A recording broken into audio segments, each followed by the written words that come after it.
First of all, you don't know me. We're all about that high school drama girl, all about them high school queens.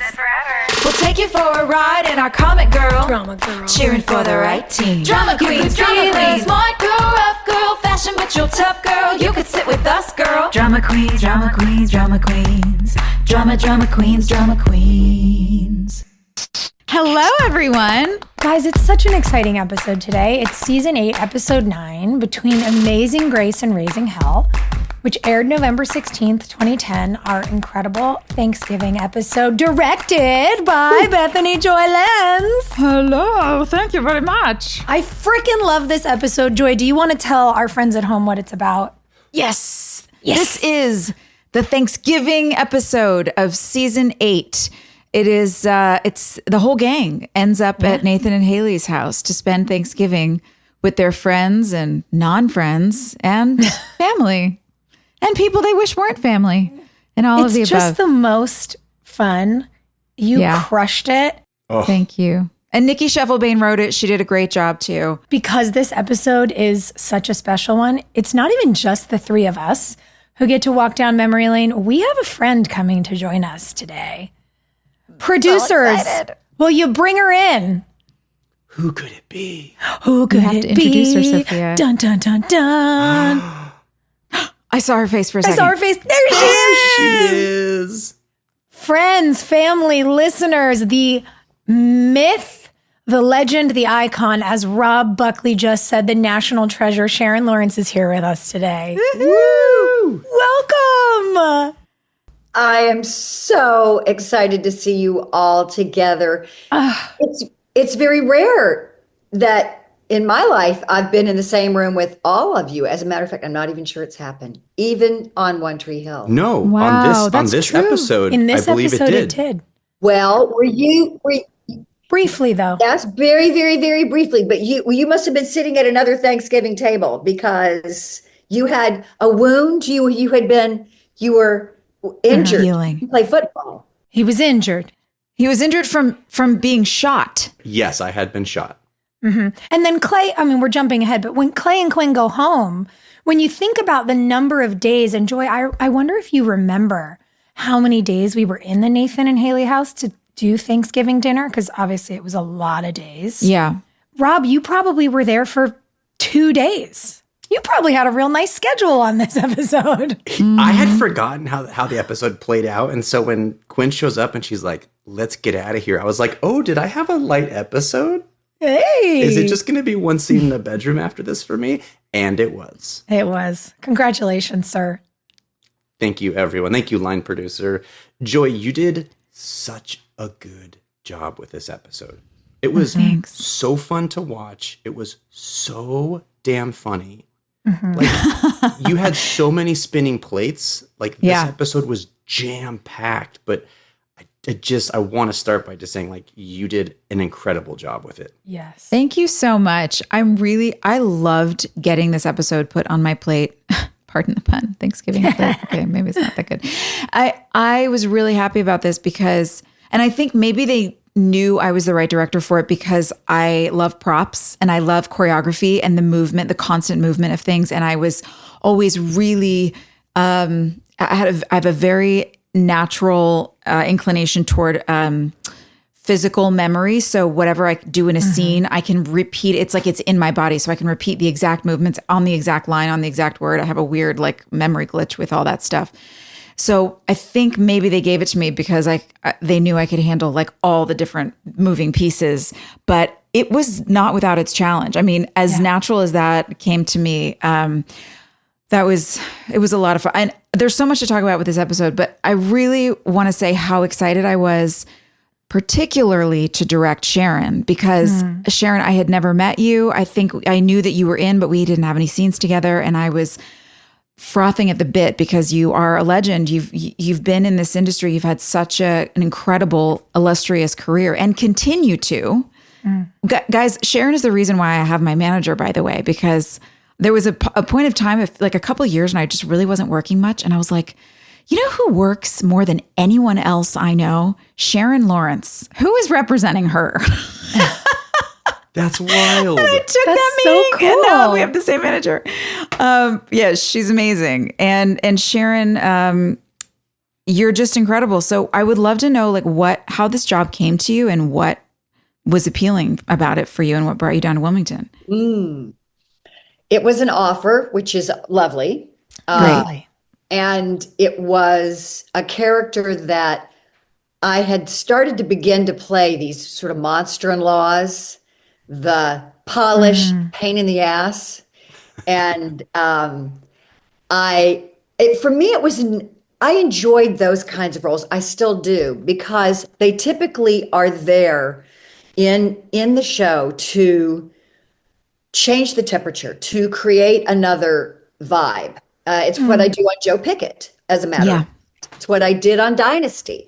They all have a different profile to them, but I enjoy knowing that I can come in and be asked to sort of hit some trick moves. And by that, I mean,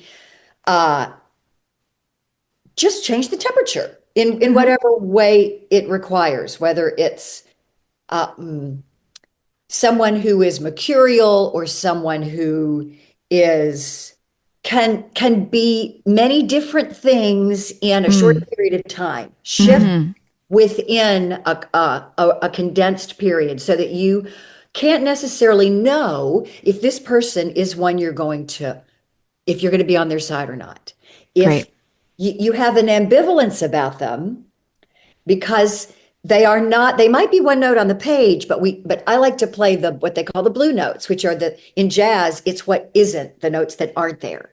So that's fun for me. On NYPD Blue, I was required to be a good woman.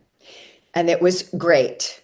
That was a great way to break into television, because people trusted me. They trusted what I was going to bring to certain roles. And then I got a chance to change it up and be somebody you don't know if you can trust. And for an actor, you understand that's fun, because ultimately what you want to do is be able to just be layered, create a person who's layered, because that's more interesting anyway. The way that you played Sylvia with all those layers becomes an extremely generous thing for you to do as an actor, because what it does is highlight the other layers in different characters that we don't normally get to see, particularly in this episode with Victoria. There's something about who Sylvia is that gives Victoria permission to explore a different part of her personality. That was really surprising to me to see, even as a director on set, but going back years later and watching it back, I was so surprised. Well, and particularly because Brooke and Victoria are butting heads in such an intense way. And Victoria's just said, we don't need to talk. And Brooke's like, fine, I thought I had a mom and I guess I don't. The heightened fight, Sylvia stepping in as an ally for Victoria actually lets Victoria be more gentle.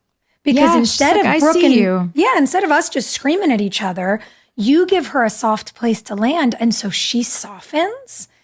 And what you're making me realize, which I hate to say I hadn't really thought of until this moment with you, is that you essentially got brought in to play this woman for the same reason I got brought in as Brooke. It was to stir the pot. It was to cause conflict and be a pain in the ass to these established people. So, they added me in episode 2, and then Brooke and Julian hit this point where we need his mom to come in and cause conflict in our house. And I'm like, oh my God, of course Sylvia drives Brooke crazy, because they're so similar. And then that you become friends with my mom, who I in this moment hate, like in this crazy way. As an adult reflecting, I'm seeing a whole thing that while I was having the time of my life with you and Daphne, I don't even think I saw then. And if I may, because you all are, I played your mothers or your mother-in-laws now since the beginning of the... all three of ours, right? Yes. Rob's on the Hallmark hit movies, The Christmas House, as a good woman, and Joy and Poinsettias for Christmas as a good woman, and of course yours, Sophia, the mother-in-law in One Tree Hill.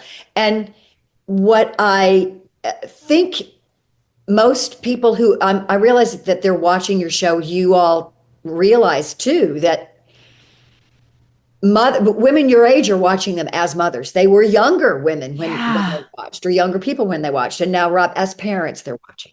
Yeah. So they, I believe, the show's fans can perhaps have a more gracious understanding of the parents in that show, the authority figures in that show, who weren't just someone to push against or to misunderstand or to try to break free from. Yeah. When you see in this episode that these two middle-aged women are seated at the kids' table, basically, but are letting themselves relax, not necessarily help, except when we put the fire out with the fire extinguisher. Which we got to talk about. Oh my God. Yeah. We'll get there. And sipping on day drinking, I should say, just day drinking. They've earned it. They have earned it, and they need to be careful that they don't forget how their input and impact is still influencing people. We're looking at the generation ahead of us to see how they're doing it. And is day drinking a good idea in I think both Daphne, who we'd worked together, we were in class together in Larry Moss's acting class together, and then we did a miniseries. So it's also part of the environmental movement, had bonded us. So I think we were in our 40s then, maybe. Fabulous. Women drinking in the day, women that age have to be careful. We can't just anesthetize ourselves. So even though there's a compassion that I hope we recognize for that generation of characters in the show, it's also a tale about how do you want to be when you're the parents of your grown kids.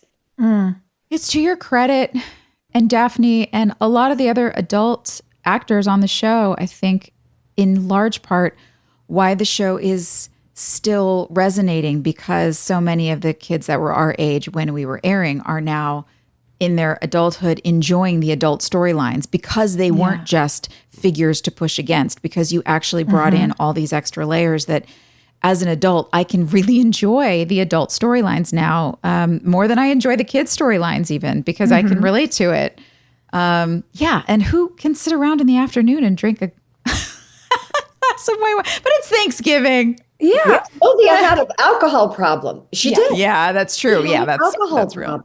And it's not even that subtle. It's not an age story, but it's there. And I know they wrote it for a reason, and I think it's important. And I'm glad that we're able to talk about it now. Yeah.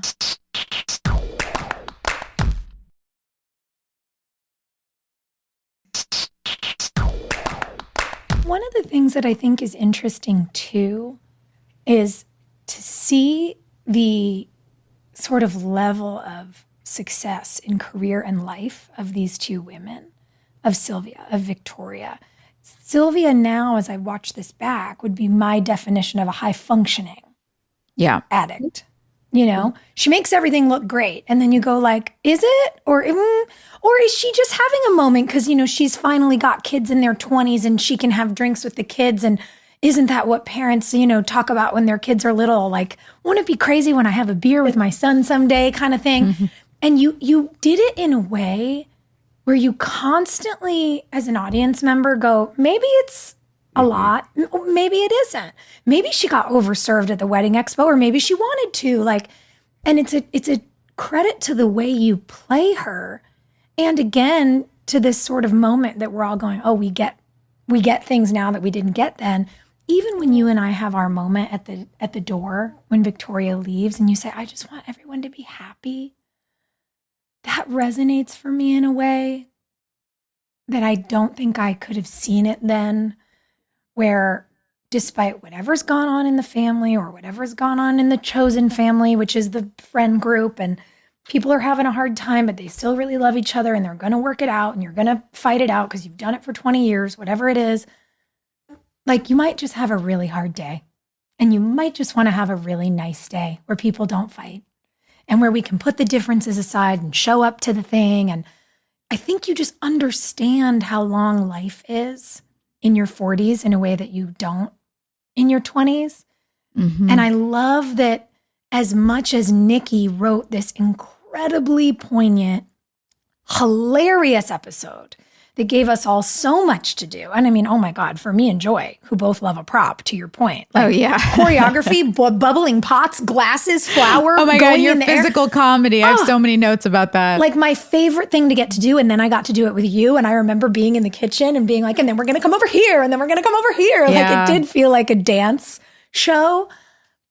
There's so much comedy. And under it, there's this really beautiful life stuff that's really, it's not like we have to hit, beat a dead horse or whatever that phrase is.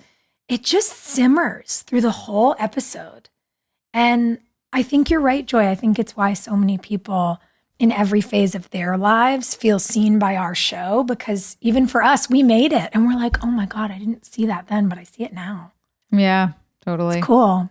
All right, we gotta talk about, if we're gonna get physical comedy, we have to talk about the fire extinguisher bit with the turkey. I had to rewind it and watch it again because I obviously I know how great you are, Sharon, so I figured this was just a choice. When Sylvia runs out, she starts spraying it, and in the span of spraying the turkey, you make and break eye contact with Brooke 3 times.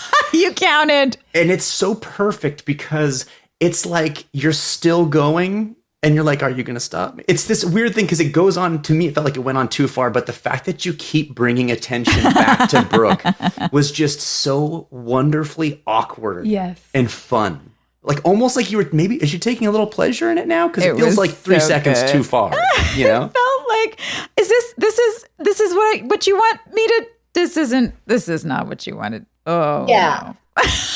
Well, first of all, I love how silly the wardrobe was for this.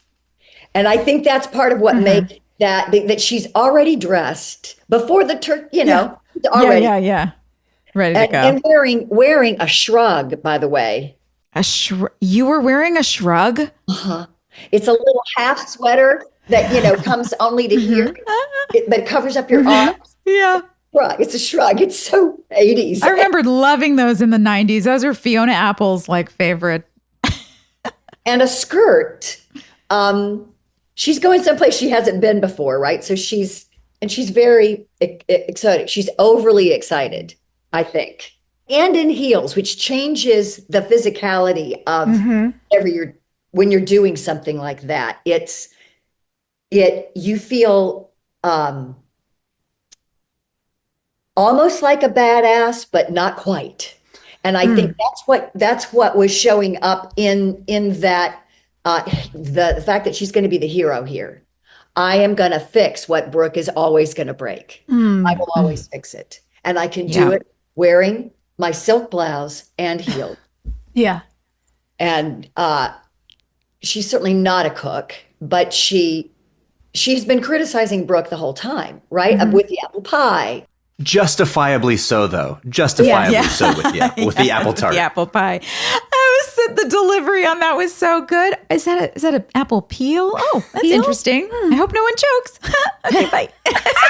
Yeah, so she's not straight up mean, but she has an opinion and she notices everything. I think she prides herself on noticing everything. And the fact that she knew where their fire extinguisher was. Uh-huh. How many how many people in your lives that don't live in the household have figured that? That struck me as odd that someone as with such a good eye as Brooke would have a fire extinguisher in open visibility, like in open eyesight. It felt like I would have just guessed at Brooke's house it would have been in a cabinet somewhere. Yeah, 100%. Yeah, we should have done that. It was accessible for the 3 shot. Yeah. I wonder what that stuff was that we breathed in. God. Have to, the safety factors of that is my favorite was the 3-shot of us staring at it, looking at it like an American Gothic gone back. Exactly. And I loved the beat of quiet before Austin, who committed again. Hats off to him. He commits to the bit so hard that he's just the most precious person. All of us looking at it and knowing we have to replan our whole day. And he just says, maybe we can scrape it off. And that's where you see you and I fully agree. We both just go, boom. It's just like a perfect moment. Also, the way that I didn't even realize it was happening until a bit in that it was perfectly contrasting Brooke and Haley, like their domestic abilities. I didn't realize it until like the second time that it went immediately back to back, where Haley is so calm, so in her element, so in control. And then it goes back to Brooke, which is hilarious because Brooke is normally very poised, very aware and in control. And she is wildly out of her depth. Putting apple peels in tarts. So fun to see, though, the level of commitment. You committed fully as well. I mean, you were just rushing around like your hair is in your face. You had the glasses, which I loved this element of the glasses, which, have we even seen Brooke in glasses before? I don't know. But it worked 100%. And the glove. Yes. Glove made me very happy. I'm going to do a callback here, which is not about this show, but the gloves give it a level of accessibility. They're awkward, but they are very relatable. And on NYPD Blue years ago, actually, when Andy proposes to Sylvia and that's the other Sylvia I played. How weird. I played two Sylvias. I know. I was wondering if they named you Sylvia on this as sort of like a nod. Homage. Yeah. Maybe. It's just a weird thing. Yeah. And Sylvia Costas in NYPD Blue is doing the dishes. Still in her work clothes, but I have an apron on and gloves. The rubber gloves. Rubber gloves. And that's when he proposes. Oh. They're together. And it's so sweet, that domestic life that we all relate to, no matter how nice our kitchen is or not nice, whether it's a palace or a galley. That just speaks to something in our culture. It's such a lovely moment for Brooke too, because just the season that she's in of exploring totally new parts of herself, her personality. Like, okay, I'm going to branch out and do something very different. I love Julian in this too, the way he just sort of stays out of your way and gives you the space to explore. Yeah. There was something about fluffy salad, another line he threw over his shoulder that I love this whole back and forth, but Jello salad, fluffy salad, and ambrosia, which are all the same thing. Maybe the same thing. Maybe they're not. Sharon, I don't know. You're Southern. Tell us. Is there a difference? Absolutely are. They involved canned fruit, typically. If you're going to make it, it's usually canned fruit that you've drained some of the syrup off of if you don't want it as sweet, and Jello and Cool Whip. And it Cool is, Whip.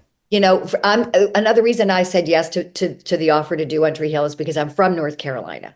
Yeah. I got to go home for 3 months because that's pretty much how long I was in the show, and to be on the coast. And I know, as we say, sort of white trash Southern food, and that's and it's because it is accessible. There are ingredients that you can keep in your pantry. Is it regional? Whether you call it fluffy salad, Jello salad, or ambrosia? Oh, let's not also forget that it's also called Pink Charlene by Skills, who is making essentially the same. And green stuff, you say, which, by the way, that runner is so freaking funny. That green stuff is like the panacea for everyone. Yes. And that you hit me with it, and I'm like, is that a money joke? Like, it's such a good this regional thing, which then it also is interesting because, to your point, Sharon, it's a Southern commonality in a kitchen, but every family has their own nicknames for things. Yeah, where does that come from? I just think it's a really sweet runner about what everybody does, and of course, Victoria's going to call it ambrosia because it's fancy. Well, we called it ambrosia in Jersey, but in Texas, it was fluffy salad. But I don't know in North Carolina. It's Jello salad here. Just that last Thanksgiving, somebody brought green stuff Jello salad, and nobody called it fluffy salad or ambrosia. No, people in California say Jello salad. Well, you can also make a Jello mold with the fruit in it that doesn't have the Cool Whip, so it's it's the bright green, like Sofia's beautiful green sweater today, rather than the light green, which is because you've added. What did you grow up calling it, Sharon? Ambrosia. If it had the whipped cream, it was ambrosia because it did ambrosia. Right? That whipped cream makes it more. It's just lighter than more genteel. And I'd like to think that Pink Charlene was also what Skills was thinking of Sylvia, because my hair was red. I'm obsessed with this. His flirtation was hilarious. So good. And all the boys lined up to play cornhole.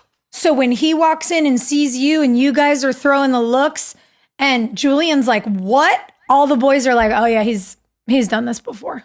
And I never realized, until that moment, how badly I really, really wished Barbara had been there too, because we needed way more scenes with the three of you guys. Where is Deb, by the way? When was the last time we saw her? Did she go somewhere? I don't know. She's been gone for a while. I don't feel like we've seen her in this season, have we? No. When was the last time we saw Deb? Have we seen Dan yet this season? No. Don't think so. Definitely not. All right, so that was weird. That's weird. You do get Gregory Harrison. You get Paul finally getting to act with Greg, because we are friends from way back and friends again for environmental stuff, Heal the Bay, which you all know my passion for here in California, but we just water and ocean conservation in general. And how he and Treat Williams, who played Rob and my father, and the Christmas House movies, they were best friends. So so great. They talked about each other, Small world. Yeah. It was so sweet.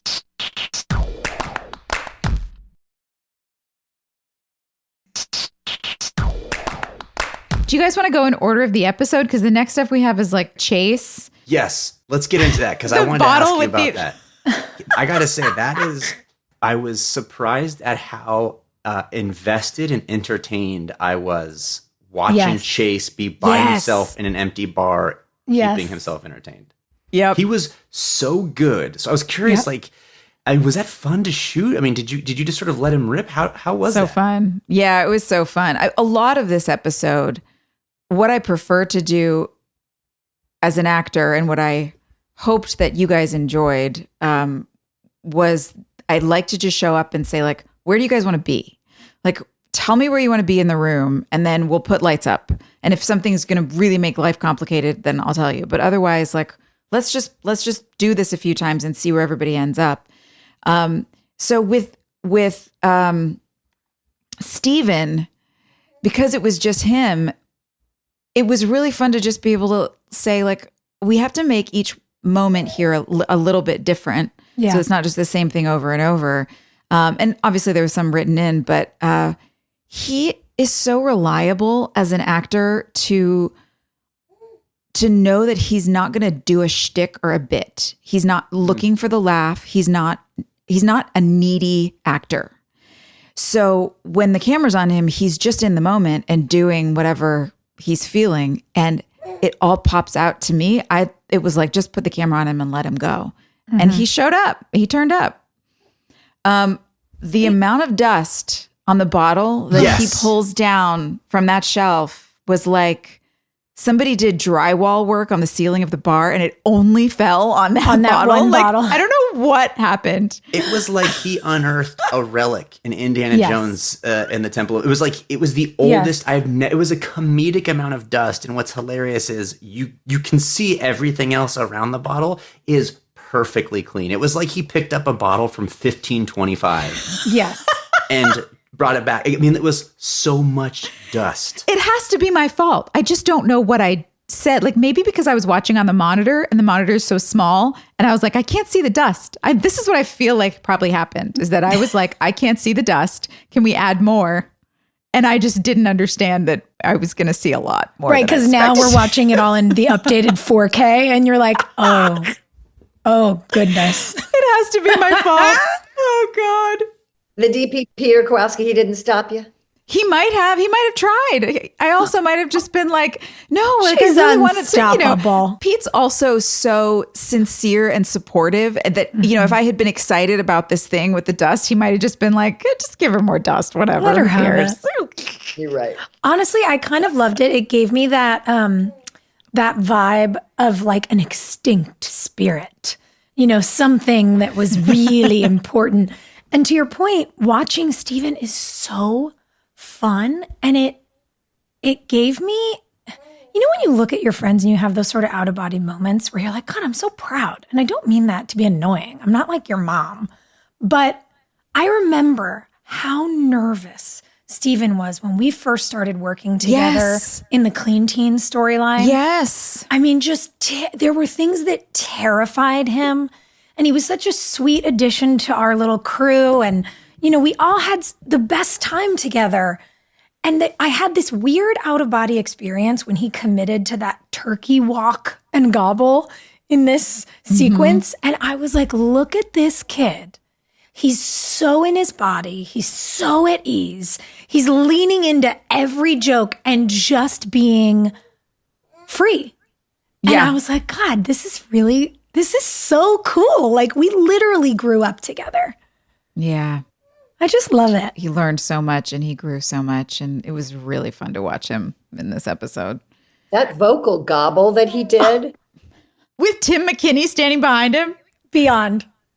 Very impressive. Steven is a man of many talents. I just love that Nikki thought of having a bartender on Thanksgiving be so bored. First of all, why is Trick open on Thanksgiving? It's another story, I guess. But why? But the fact that she thought of having a bartender come up with Thanksgiving drinks, meals in a glass, like drinks in a glass. Meals in a glass. The stuffing. Oh, so unreal. Good. There is a little beat, and you almost missed it, but it came out of the Millie, Marvin, and Skills storyline, where Mouth alludes to the fact that Chase isn't coming because he wanted people who were alone on Thanksgiving to have somewhere to go. Mm-hmm. Which is so sweet because it gives you this button of like, oh, that's really nice. He's newly single and sad. His heart's broken. He's going to go open the bar for the other lonely folks. And then it's just him. It's such a hat on a hat in a good way of the fact that Chase is literally the only person who is alone right now. And then literally the one guy that shows up who walks right back out. Tim McKinney was he was one of our stunt coordinators, right? Or like the lockup. Effects. Was he? Effects. Thank you. Yes. Mm-hmm. Oh my gosh. I mean, what a good old boy. And it was really fun having him in. He's one of them guys talks like this. He's like real, he's real Southern. And I loved that he'd never been on camera before. He just walked in and stared at him. And the fact that this is the lonely guy in town who's like, I'm not lonely enough for this. Yeah. Like, I'm out. I'm just like, never mind.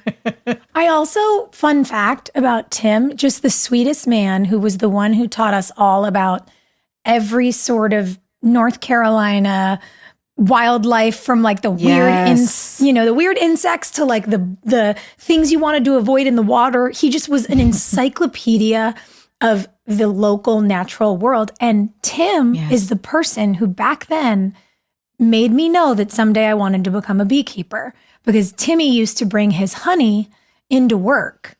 And I started picking his brain about beekeeping, and he's the reason that I finally did it. Oh, I love that. Sweet man. Who was the one who would bring moonshine? Because I got some moonshine from one of the.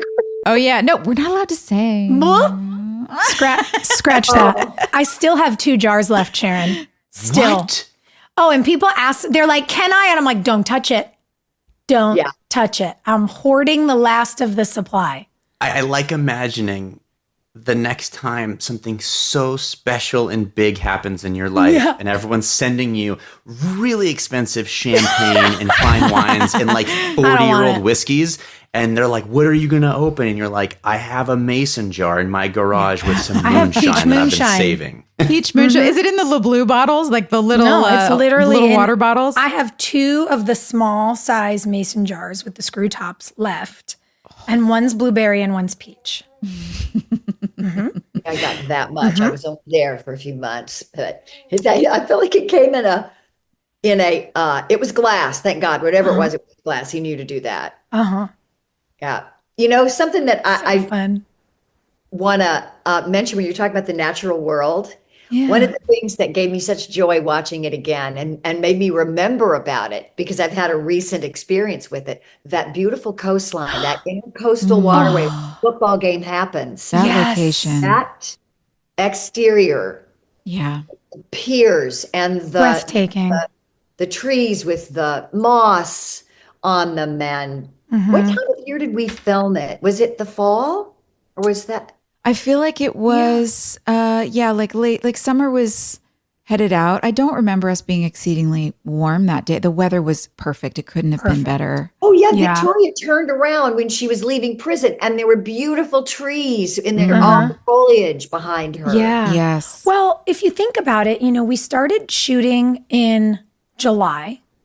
And like mid-July, because I always had to fly back like the day after my birthday. So I'd travel usually the 9th, and we'd start on the 10th or 11th. And then this episode aired November 16th.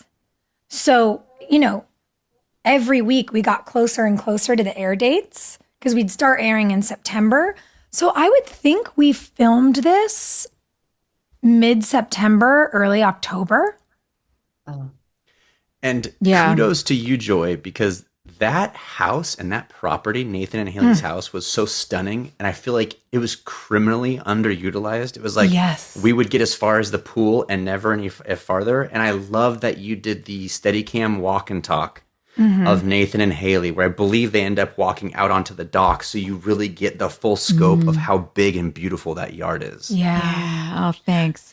There was so much that because it was a stacked episode with so many people, as often as I could rope a lot of shots into, like as much as I could put into a condensed moment, like one Steadicam shot, like even the opening with the plates on the table and everything. I was like, we just have to do this in one. We don't have time for everything else. Yeah. Because it was a lot of stuff. But it was such a cool way, to Rob's point. You had to be efficient because, shooting a football game is a nightmare. But that walk and talk used the space.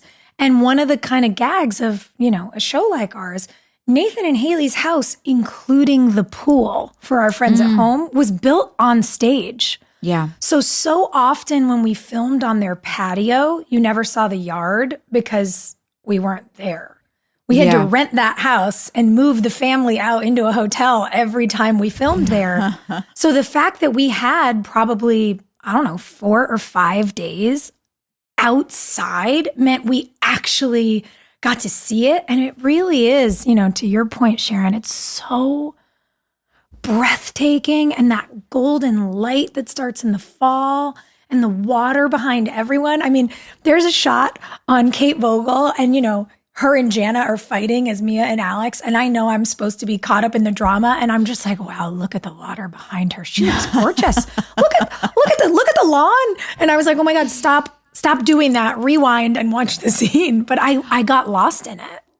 Our show was so much about the town, like that Wilmington really was a character in the story when we started. And 8 seasons in, I think, and we had so many directors that would come in and they were doing good work, but it was all focused on us and so much interior stuff. And I think that I'm just really glad any chance that we got to spend time outside on camera in Wilmington, because I missed it. I missed seeing the town as a character, and I didn't realize how much we had been missing it until you see it in all its glory in episodes like this and some others that I think are coming up. It's so cool. In the fall that you got that many good days of weather in a row that you could count on, because the weather is changing then, and the storms and the rain will come up. So you were blessed by the directing gods, as you should be. Yes. And I'm going to take this moment right now to say, which I should have started with, congratulations to all of you for your interest in directing, in film is made. How I was so proud to know that I got to work with you, Sophia, as a director in the Halloween episode. And of course you, because my work with women in film years earlier was all about that happening. So I just want to shout it out that Oh, the thanks. show, the show delivered on what my generation of women was really working for and hoping for. We see the results, and you all did us proud. So thank you. Oh, thanks. That's great. Thank you. All right, gang, here's the deal. You don't get National Treasure Sharon Lawrence and not talk for hours on end, which is exactly what we did. So we're going to cap this off here and come back for another episode chock full of Sharon Lawrence grace, behind-the-scenes stories, and all kinds of goodness. Hey, thanks for listening. Don't forget to leave us a review. You can also follow us on Instagram at Drama Queens OTH. Or email us at dramaqueens@iheartradio.com. See you next time. We're all about that high school drama girl, all about them high school queens. We'll take you for a ride in our comic girl, cheering for the right team. Drama queens, smart girl, rough girl, fashion but you're tough girl. You could sit with us, girl. Drama queens, drama queens, drama queens, drama queens, drama queens.